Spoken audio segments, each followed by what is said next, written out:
Welcome to Plant Physiology Unit 3, Session 2, Solute Potential. And by the close of this session, students should be able to show the effect of water solutes have on water potential. Explain the term solute potential. State the characteristics of solute potential. Explain solute potential and plant-water relations.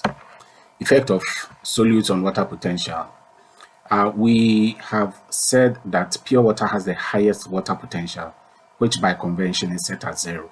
This means that a beaker containing pure water, that is only water, will have only water molecules, right? Okay. The moment a solute is added to the water in the beaker, solute molecules will compete for space with the water molecules, or the water molecules will bond with the solute molecules. As a result, the space for water molecules will decrease, or there will be less free water molecules in the beaker. When that happens, the water potential will decrease or reduce from 0. As more and more solute is added, it produces a further lowering of the water potential. So this lowering or change in water potential of pure water as a result of the addition or the presence of solute molecules is referred to as solute potential. It is symbolized by that. What we are saying in effect is that water potential for a solution is dependent on the concentration of solute in solution. So when the concentration of solute is high in solution, the water potential will be lower, and if the solute concentration is low, the water potential will be higher. So as you can see, solute potential is actually the degree to which solutes will lower or increase water potential. Simply, solute potential causes a change in water potential. There is an inverse relationship between the solute potential and water potential. When one is high, the other is low, and vice versa.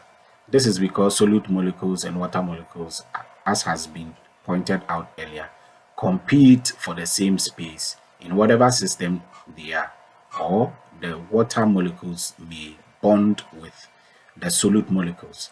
Either way, the number of free water molecules in the system will reduce, and so bring a lowering in the water potential.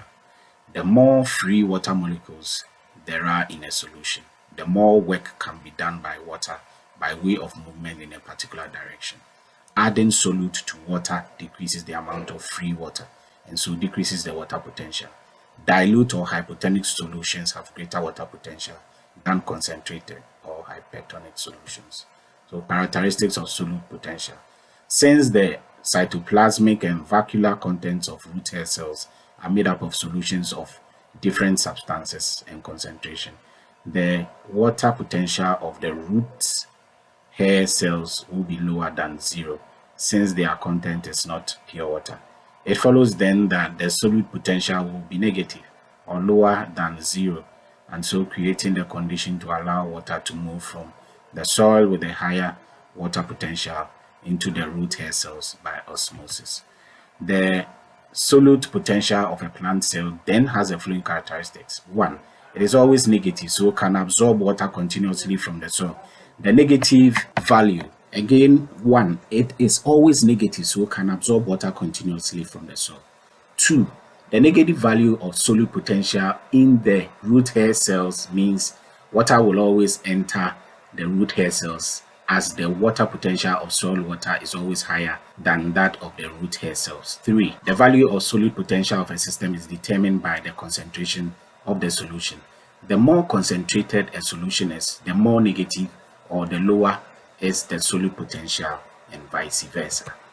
Some potential and plant water relations. In halophytic plants growing in saline environments, because the surrounding water is rich in solute, the solute potential is highly negative, and so has the tendency to draw water from the plant cells, which have a less negative solute potential and a higher water potential. An unrestricted outward movement of water from the plant cells may eventually cause the plasma membrane to pull away from the cell wall, leading to what is called plasmolysis. So the different states of a plant cell as water moves in and out of a cell. When it is immersed in a lot of water, the cell becomes turgid, and that is what we see.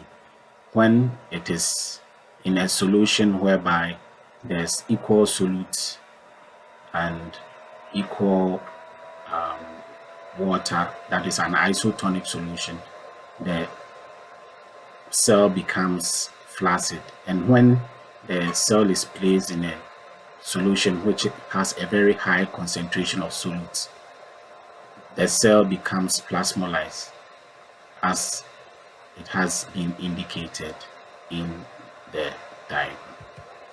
So halophytic plants like the white mangrove, Sesuvium species, have the ability to actively increase the solute inside the cell to move water into the cell to maintain turgor.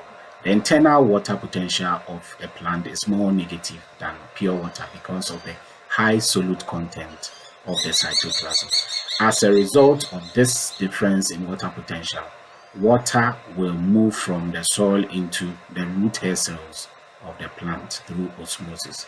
Thus, the solute potential is also called osmotic potential. So in review, solute potential is the effect that solutes have on the water potential of a solution. It always has a negative value. The more negative the solute potential inside the cell, the better conditions are created for water flow into the cell.